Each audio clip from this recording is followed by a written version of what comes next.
This conference will now be recorded. Okay, I'm just sharing my screen. Yeah, so yesterday I showed you, right? So, okay, now what Ravi was saying is once you log in, right? So, this is a page you see. So, once you see this page, you can see all the links. Okay, example, once we're done with the session, your session shows like this. Okay, DevOps session. And view recording or recording option, just click on the recording option, click on the download button. So the a download file get downloads into your workstation. Once it's done, you can start playing and you can watch if you want to rewind all the sessions what have been teached. Okay. So, Gopal Faizan here. So, Yeah. Ravi was mentioning something about 30 days trial version. So, once it's done, these meetings recording will be wiped out, right? So, we need to download it before than that, I believe. Exactly. Now if you see my screen, your trial will expire in 10 days. Okay, that's what you're trying to say. Okay, so Okay. on so that's the reason if after session immediately you try to download your record session, your recording. Okay. Okay, so once we're done with the Not session, after the session, sir. Sir, excuse me. Not after the session.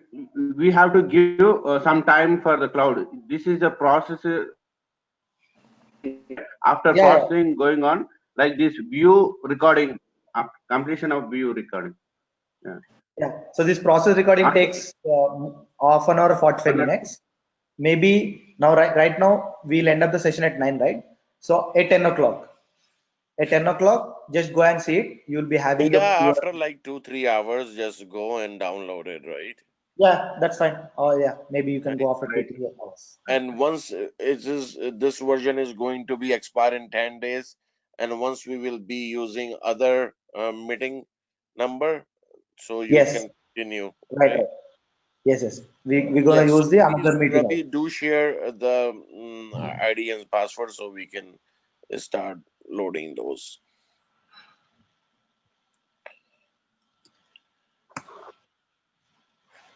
Okay, so that's about recordings. Okay, so everyone created their own accounts. No, sorry, Gopal. Yesterday when I finished, I was at work and I came Mhm. late, and now I joined your call. It's like literally Okay. 24 hours. Okay, fine. Okay, that's And fine. although I was not, though I got a bit some time, hour and a half, I tried to, but I didn't get the recording. So now I am hearing that I could have logged in and get the recording. Okay, fine, no problem. Yeah. So today, from today, we're gonna see how you need to execute a basic Linux commands on your Linux server. Okay.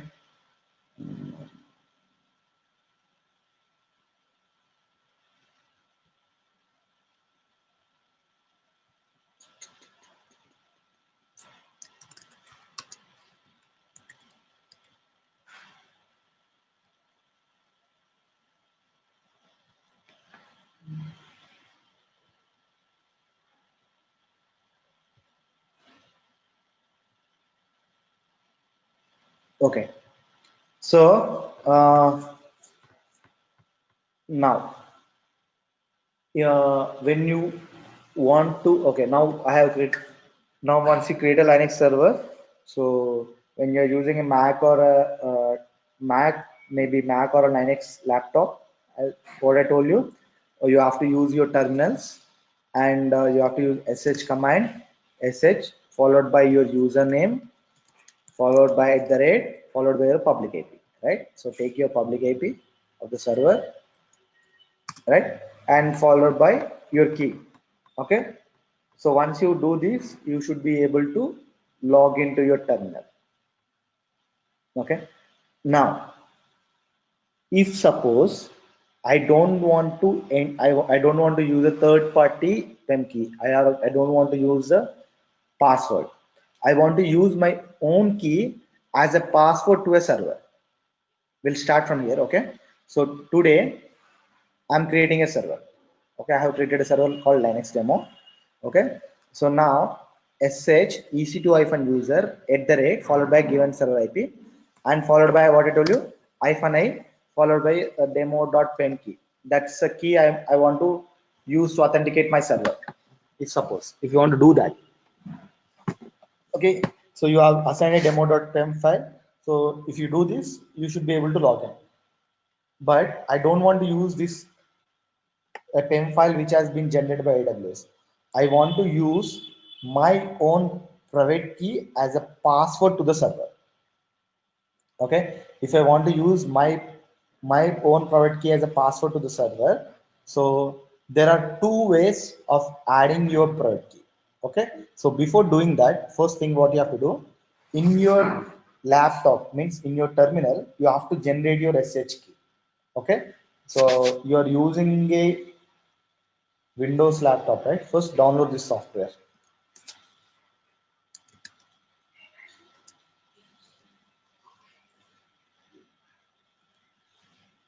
Okay, so if you're using a Windows laptop, if you see my screen, just go to this page.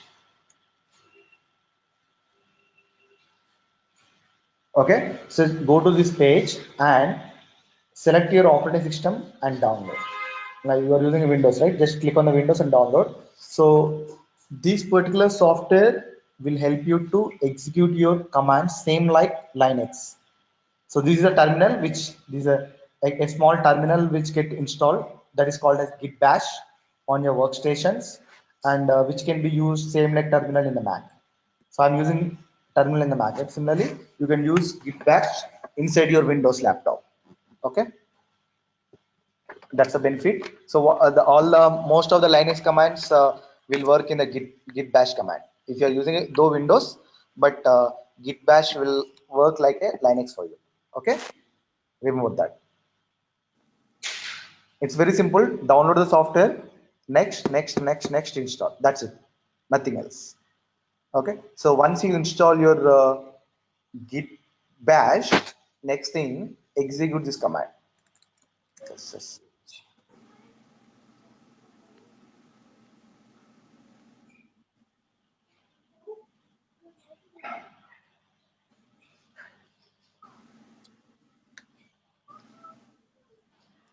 So Gopal, as you're saying, first we need to install Git Yes.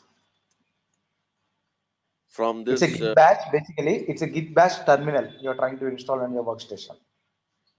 workstation. Means on the one workstation that I'm executing from, or Yes. Yes. okay, Your laptop workstation means. okay. And then Or once this terminal is installed, I'm executing this command git push origin release. no. Not that command. Not that command. This command I just pinged on the chat. Can anyone share the screen? Dinesh or Faizan? I'll help you.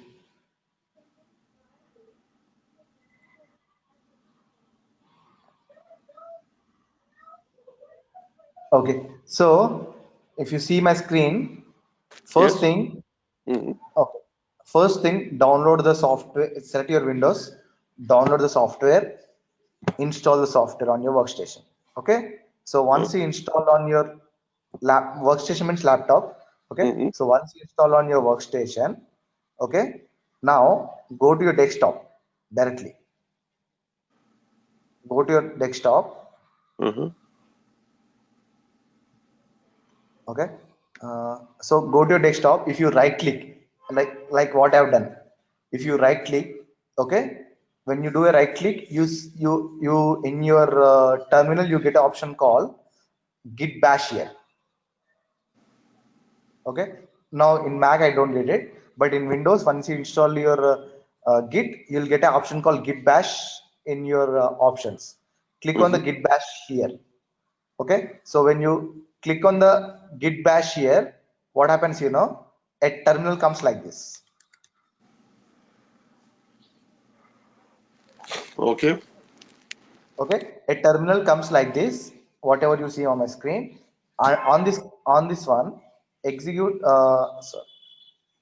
execute a command like this: sh keys n followed by -t rsa -b and -c your email id. Okay, so you have to put your email id properly here. Like example, my email id is this one. So execute this command on your workstation. Okay, so when you execute this command, it will generate an sh key, a private and public key in your profile. Okay, so if you go to cd slash uh, dot sh, okay, if you go to this path, if you do ls space minus ldr, there are two files will be generated: idrsa and idrsa.pubkey. Okay, so these are your ssh keys. Okay, instead of using a username and password to authenticate something, example, if you want to authenticate servers, every time entering a username and password, it's a big headache for you, right? All right, so instead of doing that, you can upload your pub key into your servers. Okay, so you can upload your pub key into servers, so that whenever you authenticate your server, no need of using your uh, you do not of using a password. Okay, let's see now how I'm going to do that. Okay,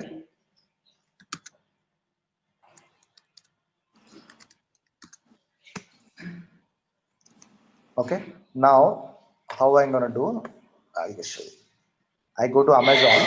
In Amazon you have something called key pairs. What is the key pairs? Key pairs are the passwords to authenticate the server, right? At the final step I showed you yesterday. Now import key pair, choose a file.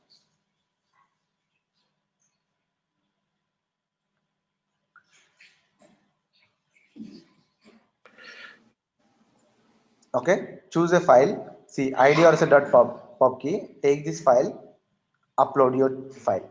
So and click on the import. Okay, so key pair name is uh, this is my key name. Suppose I uploaded my key pair. Now I uploaded my key pair. Now I'm going to create a new server with this key pair, assigning this key pair.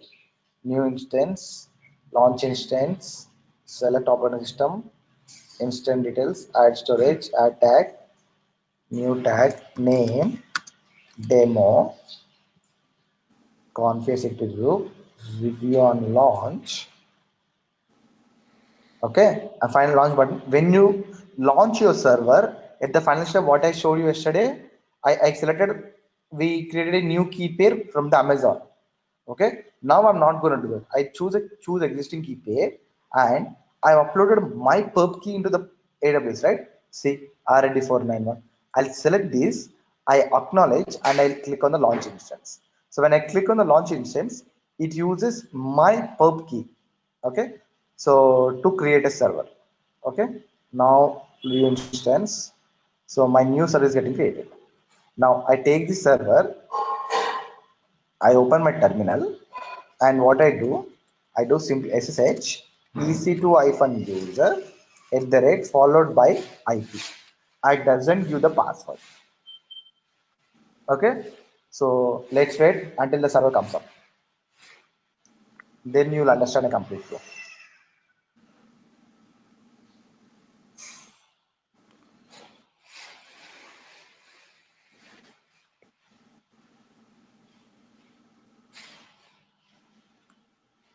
Okay, now if I enter, if my server is up, yeah, want to authenticate server, yes.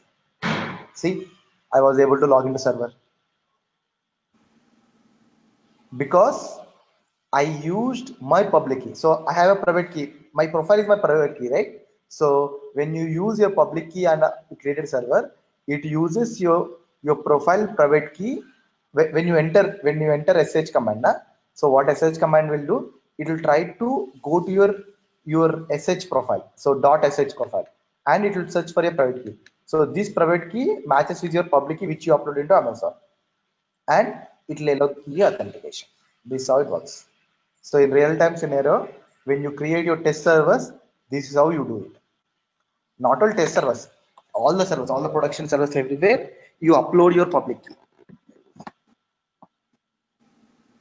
Okay, but if you want to create your test servers only for yourself, you have to create your server by uploading your key.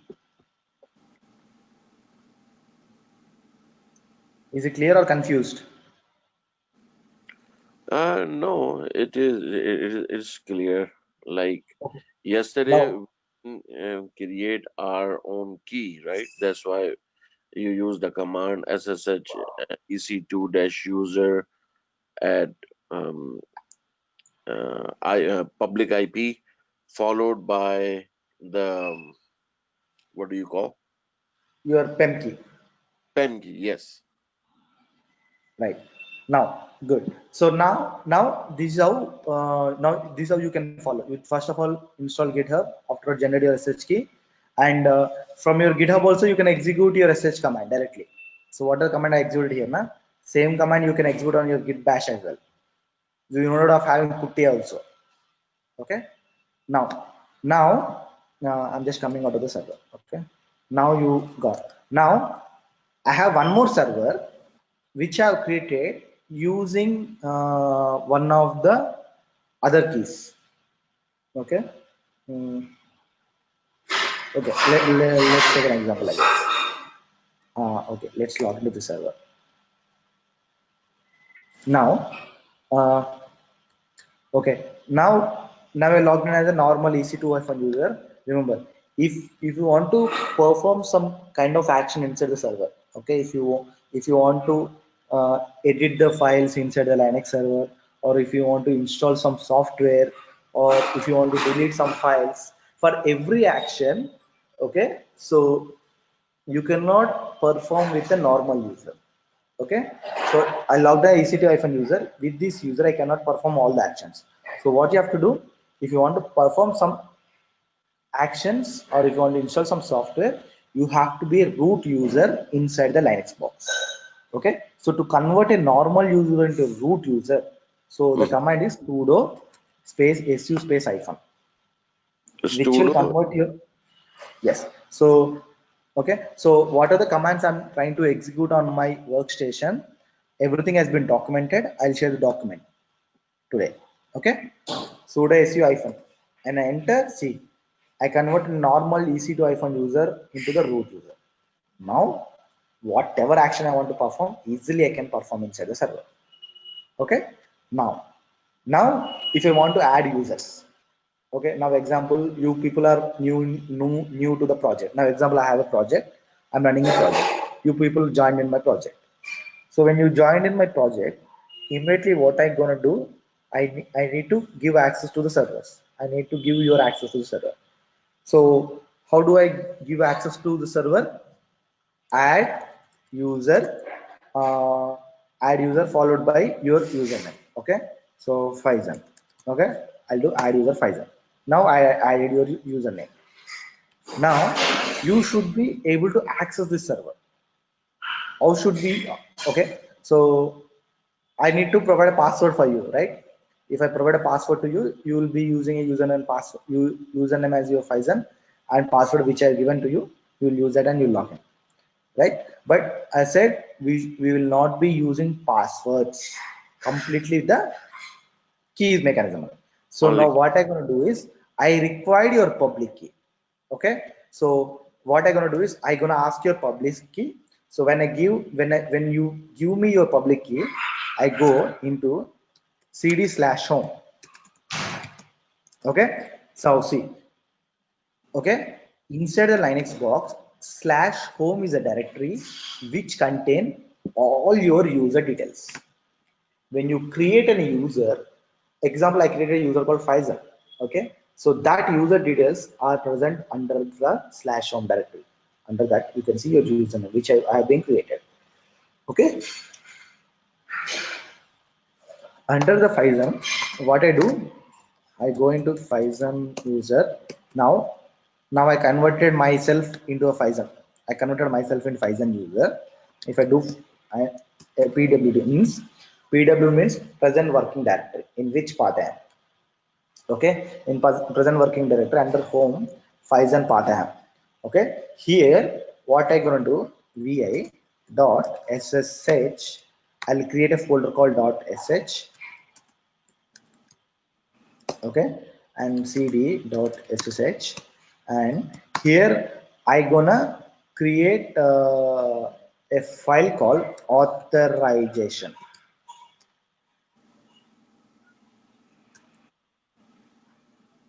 Okay, I'll create a authorization file. So what this authorization file which will help me to do that, so this authorization file is nothing but when you when you're trying to authenticate a server. Okay, so when you try to authenticate a server, so it will identify. Okay, it will identify with your private key. Okay, now example, Faisal, you have you can you generated or anyone generated your keys, public key. So under authorization key, here I gonna add the public key under his profile. So whatever the public key you have been given to me, okay, so I'll add that key over here. So once I added the key and once I save the key, what happens, now Faisal can directly access the server. Use by default sh, okay, Faisal at the rate server IP, that's it. You will be able to access the server because your public key has been stored here, right? You already have your private key, both matches, and will allow you authenticate to the server. Okay, so if you give your public key, I will add it here. So once I done now, so just open your git bash, execute this command ssh uh, 1000 at the rate followed by this IP. I just pinged the chat, so you should be able to directly log into my server. That's how we add the users into the servers. We give access to the users. So to give access to a user, so prior to that, the user need to create his private key, right? Exactly. And that private key you need to assign, like the admin will be assigning to that particular user as you showed through this command, right? VIE authorized keys. Yes. Okay. So user has to generate his keys, and you remember you should not share your IDRSA key. IDRSA is a private key. IDRSA dot perp is a public key. So if someone asking your key, you should share your public key. Never share the private key. So because if private key has been shared now, they can perform actions on behalf of your name. Okay, that's the Okay. reason you should not share your IDRSA. You should share your IDRSA dot pub. Remember. Okay, Okay. So that IDRSA dot pub key is is added into isolation. so Now, Gopal, pub is like a functional ID. That's what we are calling or yeah, exactly, a functional ID. okay. So cd dot sh. If I go here, see if you see my profile, I have two keys, IDRSA and IDRSA dot pub. These are two keys, right? IDRSA is my private key. I will not share with anyone. If someone want to give access to me, I will share my pub key with them. This is my functional ID. Like this will match with this. When someone added my pub key into that, when I authenticate, this pub key will try to check for this IDRSA in my profile, both matches, and will allow authentication. Okay. So, So Gopal, once you are adding one user, okay, and that user can access that server. So after accessing, can that user convert himself as a admin user or root user? yes, he can do that. Okay. Okay. So what I need to do, I need to give a user privilege to that user. All right. Right. So now I added the Phison user. That's it. I haven't given a root privileges. Okay, so what you have to do, you have to add that user into you have to add the user profile, right? So now what I going to do, I have to come out as a Phison user. I'm right now on user, root user, va/etc. Okay, sudos dot b. uh,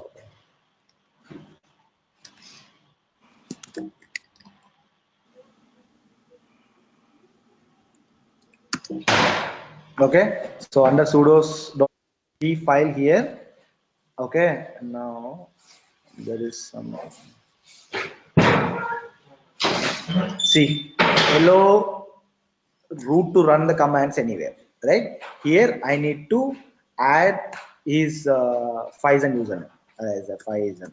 Okay, so Phison all is equal to like this.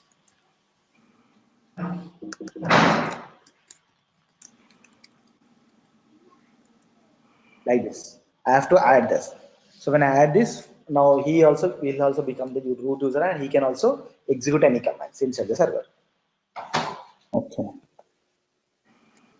Okay, these are.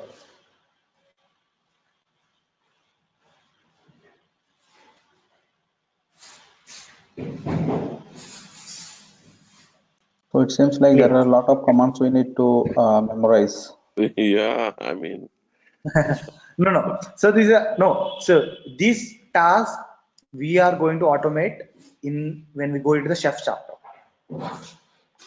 So see, to explain you the process, I'm showing you. That's it. But in Yeah. real time scenario, none of this we gonna do manually. Everything is been automated.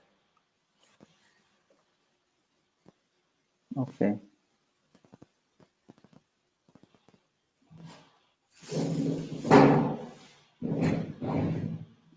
Okay. Yeah. Right, so that's all. So here I'm explaining all the commands, because tomorrow is some example. Now tomorrow you have been working in a project, you are assigned to a chef project. Okay, so when you are chef cookbook is running, it got failed. Wait, during the sh cookbook execution command, maybe user cookbook command execution file. So when you go to the logs, you should be able to troubleshoot, right? So to the troubleshoot, you have to understand the concept, what exactly background it has been using, right? So to explain the process, I'm explaining all these things, because real-time works on completely this mechanism only. So we don't, the password mechanism is gone long back. Now, no more in the DevOps environment, we use the passwords. Whether you clone a repository from GitHubs, or whether you try to access your AWS CLI modes, or whether you upload files from your CLI mode, or when you log into a servers, everything is a PEM key mechanism, your private key mechanism only. No more passwords. Passwords are completely moved out nowadays. Okay, so that's the reason I'm explaining, I'm starting the scenario from here. Okay, now, okay, so now that's all. So when you want to add any user into a server, so using add user, and all user profiles in the Linux box are under the /home. Okay, commonly in Windows we have my computer. In C drive you have users folder, right? Under the users folders you will have list of users who have access to the laptop, right? So you have been given access to your laptop, those user details you will see. Similarly, on the Linux box you see under the /home. Okay, so you do see pwd/home, under the /home. Okay, if you do slash, so this is a main home directory of the Linux, so where you see all the folders. Okay, so /home contains all your user profiles now, so you can see /home here. Okay, next tmp is nothing but something like recycle bin in the server. Whenever you want to store any temporary files, or if you delete some files, so all your deleted files are by defaultly it goes to the tmp. Okay, that's about tmp folder. Next, etc. Now when you install a software, inside the Linux box, all your softwares are all your software configuration files are present under the /etc. Remember that point. Okay, slash etc is a place where you store all your configuration files. Okay, now if I go to /etc and if I do ls -ldir, so cd means change directory to the particular folder, ls means listing all the files in a proper order. Okay, now you can see all the files has been shown. Now you can see these are the list of configuration files belongs to my operating system. So you can see lot of files are present. Okay, now example, let's try to install some software and let's see that software will come over here or not. Let's see that. Now I want to install Apache on my server. Okay, so if you want to install any software on the Linux box, there are different ways of doing that. So one is directly downloading a software from the Google and placing on the Linux box, or you have something called yum for Linux. Okay, so when you use the Red Hat or CentOS, you have a command called yum. Okay, if you are using Ubuntu, then you have command called apt-get. These are the repository commands. Okay, so these are the Linux repository commands, okay, which help you to, instead of going to online downloading a software from online. So what happens, every every vendor, like every vendor means maybe a Red Hat vendor, or maybe a Ubuntu vendor, or maybe Amazon vendor. Every vendor has their repository, means a place where they store all the softwares. Okay, a place where they store all the softwares, okay, to protect their operating system. Now I'm using what is the operating system I used to create my Linux server, Red Hat server. I used Amazon operating system I've used. Okay, so when you are using Amazon, so everyone, what they do, they try to protect their server, right? As part of that they don't want a user every time to download a software from online. So what they done is, what these people done is, every vendor has created their own repositories. Okay, a repository, a place where have so many software, not complete all the software, but maximum number of softwares are present under that place. Okay, so how do you know? So there is something, a path called in Red Hat under etc. Okay, cd under your etc path, you have something called m repos.d folder. Okay, some m repository, we say as repositories, m repositories. So you can see all the repository details. Okay, so all your repositories. Now if I go to cat is a command to read a file. Okay, so these are the files, right? These are the different repository files. Now I want to read a file, example. Okay, so what I do, I use a cat command to read a file, amazon main.repo. Okay, enter. Now you see, when I read my file, this is the content inside my file. It showed me the content inside my file. Okay, so now you can see this is a repository. This is a key, means it doesn't allow any, like, see, any anonymous user also will try to authenticate a repository. It doesn't allow. You should have a proper key file. So some details belongs to your repository. So these are repository link. Okay, so this is a repository link which has all your repositories. Okay, when I do, like, example, now I want to install Apache inside my server. So what I do, instead of going to online and instead of downloading Apache software, I try to do like this: yum install. Okay, yum is a command which will refer to your repository. I want to install, right? Or I want to remove, or you want to upgrade. Upgrade, you have to put update. Yum update followed by your software name. Like HTTP. If you have already saw HTTP inside this laptop, inside your server, if you want to upgrade your software, you do yum update followed by software. Now if you want to install or if you want to remove, you yum remove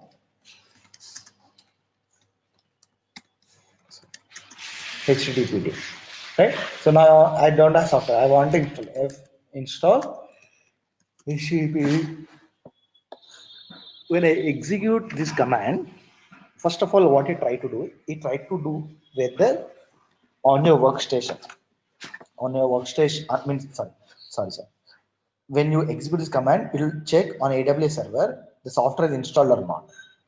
If the software is not installed, it will go to these repositories and it will try to check for the Apache HTTPD software. So once it find out, it will check whether it has any dependencies or not along with that. And the dependencies are whether the dependencies are present inside the laptop or not. It will verify all those things. If the dependencies are not present, it will along with the software, it will install the dependencies as well inside the laptop. Okay. Now let me enter. Now enter. Now when I enter, see immediately. Okay. So main updates resolving dependencies. See, you're trying to check the dependencies. So to dependency of to install the HTTPD, these are the dependencies. You have 4 dependency softwares. One is HTTP tools, one is utilities, one is lead and lead utilities. So these are the dependencies. Now what you were saying, dependency resolved. To install HTTPD, these software is also mandatory to be installed. Okay, and you can see from which repository the software has been identified. So Amazon.main. So it went into there and it was able to identify the softwares and it was able to identify. And now you can see the size of the software, how much size it's going to utilize from your laptop, from your server. Okay, and it asks for your permission. So total, when I install all the softwares, main software install software, it's going to take 3.6 MB. If you're fine with that, means total downloadable size is much, installable size is much. If you're fine with this, press yes and enter. Done. Your installation.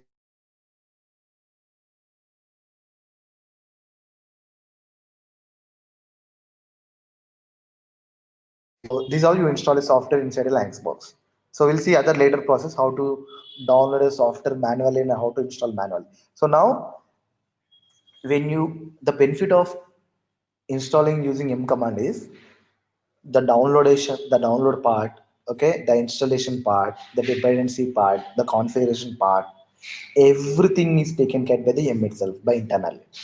You no need of doing anything manually. Everything means everything is taken by M. You simply execute commands, watch your terminal. That's it. That's a benefit.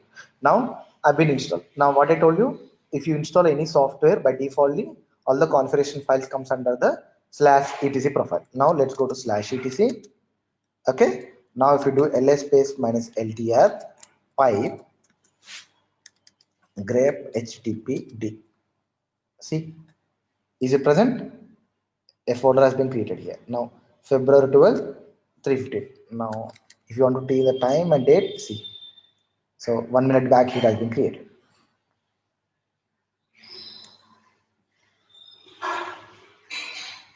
So I'll come to that. What is RPM? All those things will come to that. So it's an software. Okay. Now example, when you download a software on the Windows, what extension you get it? MSI, right? So for Windows, a software is software which comes as a is extension, like software extension which supports your operating system. So for Red Hat and CentOS, RPM is the extension files which supports the software, which supports the operating system Red Hat. For Windows, you have a MSI. For Ubuntu, you have Debian, like this. These are the extension file extensions which supports your operating system files. Okay. Now, so now you can see HTTP file is present. Okay. Now if you do ls space minus ltr simply, you see all the files. HTTPD, see, is it present? Right?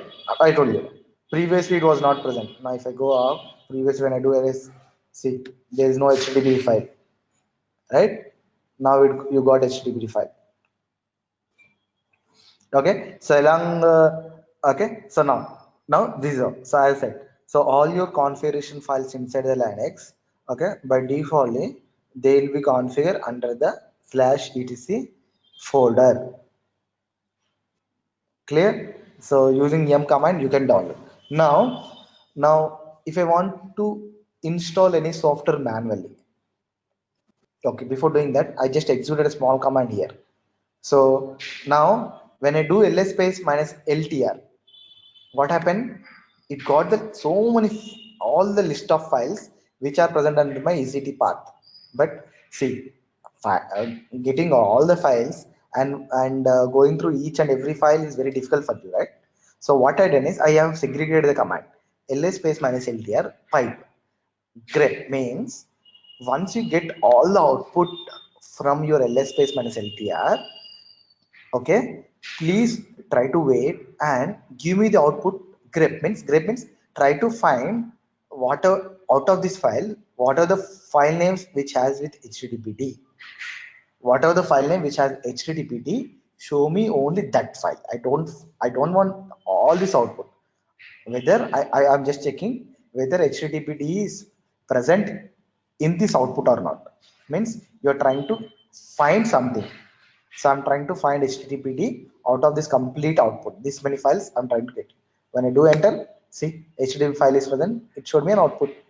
So example, now if I do apache, which is not present,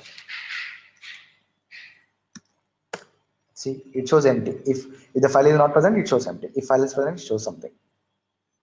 Okay, so if you out of so many outputs, if you want to get exactly what you want, you put a pipe followed by grep followed by the file name. It shows that particular file name. Clear? Yeah. Now, now you have used a m command, you have to install a software, that's fine. Now if I want to install any software manually, how do I do that? Okay, so first thing what you do, example, I want to install a chef client. I want to install chef client on my laptop, sorry, on my server. So what I do, I go chef hyphen client download linux, I say like something like this, chef client download linux. Now I get a link. Okay, so now I go to links, I select gem2 operating system, what you are saying, select your operating system. So mine is red hat, right? I select red hat, so you can see all the rpm files. So when you, this is a url to download a file. Okay, so now what I do, I take, now select your particular what is architecture. Now mine 64-bit, I select this link. Okay, you can take this url or directly you can directly click on the download link and you can download the software. So downloading software onto my laptop and copying from my laptop to the other, from my laptop to the amazon server, it's a big more process, right? So instead of doing that, directly take this url, he has given the url, take this url, go to your server. So using that url, you can directly download a software inside your uh, inside your server. How do I do that? To download a software, there are two commands. You can use duplicate or curl. It's up to you what command you want to use. Okay, so let's go with, as of let's go with duplicate. Okay, duplicate followed by your simply your URL. That's it. Enter. That downloaded your file. Your file has been downloaded.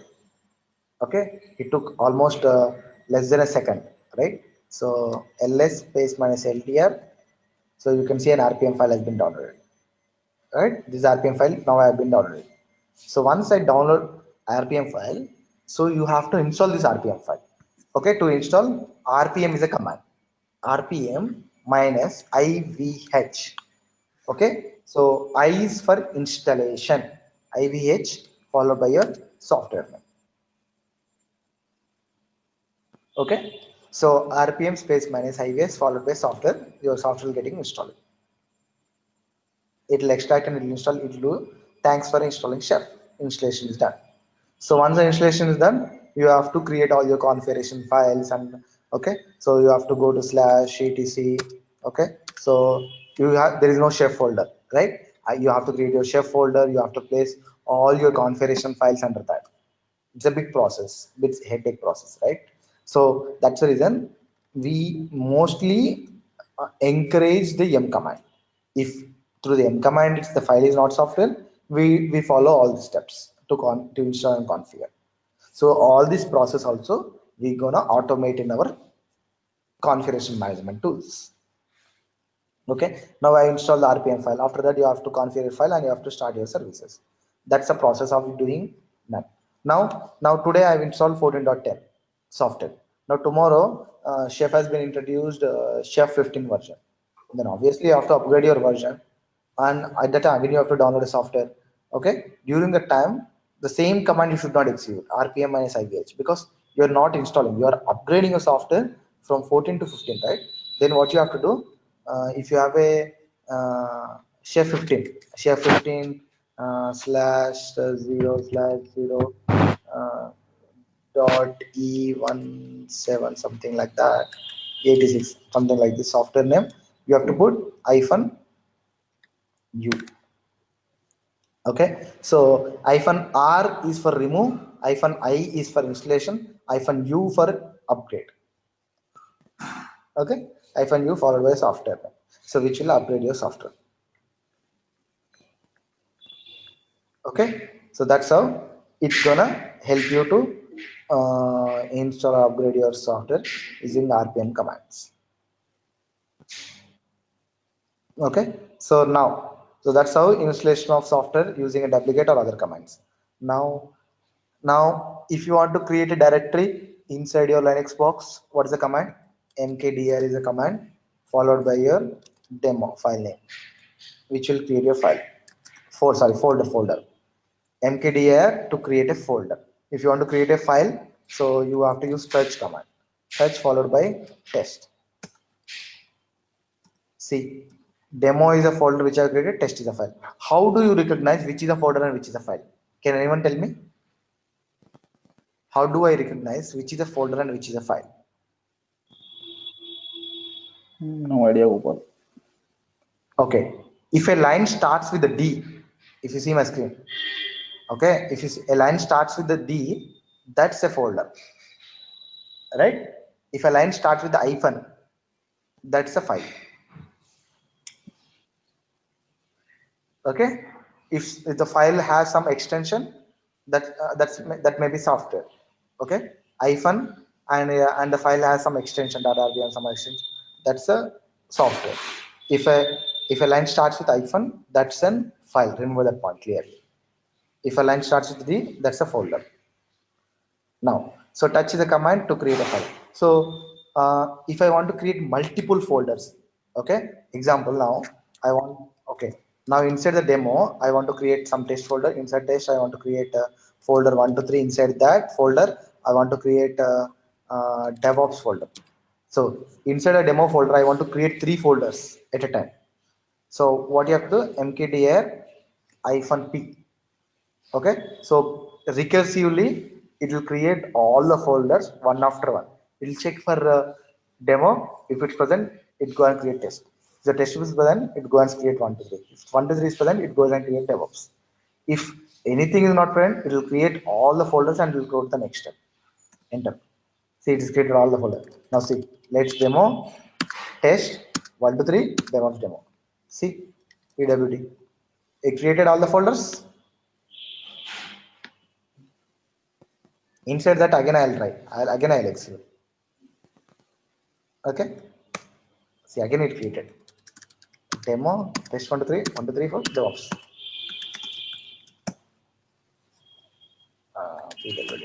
See, created. That's all. So mkdir-p, which creates a multiple folders inside a folder. Okay, so other than touch command, what is the command you can use to create a file? So you can use a VI editor as well. Okay, so example, now I want to create a file called DevOps. Okay, so VI followed by DevOps. So here VI is not a command, it's an editor. Okay, VI is an editor to edit your files. Now VI followed by your DevOps. If I enter, now new file, it will create a new file. If the file is not present, it will create a new file. If the file is present, it doesn't do anything. Okay, a new file has been created. Now Now, if I want to write the content inside the file, I press I. Okay, you have see now you can see my okay now see this carefully. Now I'm inside the file. Okay, so if you want to write something, see, I'm trying to write something, but it's not running. Okay, if you open a file and if you want to write some content inside the file, you have to press I in your keyboard. Press I. When you press I, you can see your keyboard has came into the insert mode. You can see.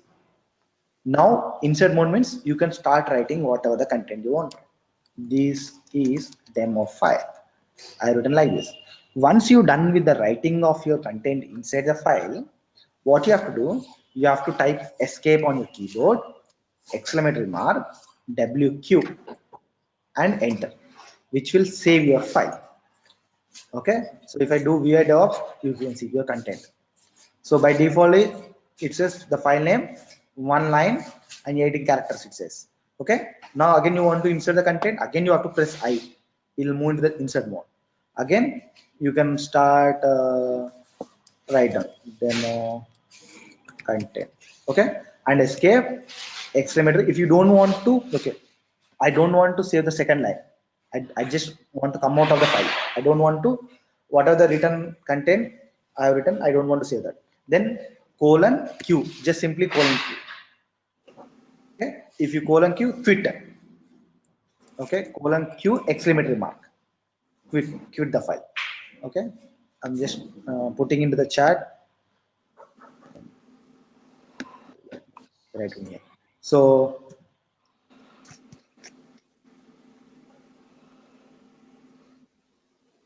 to save a file, what you have to do, first of all, on your keyboard type escape, then colon WQ exclamatory mark to save the file. If you want, okay, if you don't want to save the file, escape colon Q exclamatory mark. That's the difference.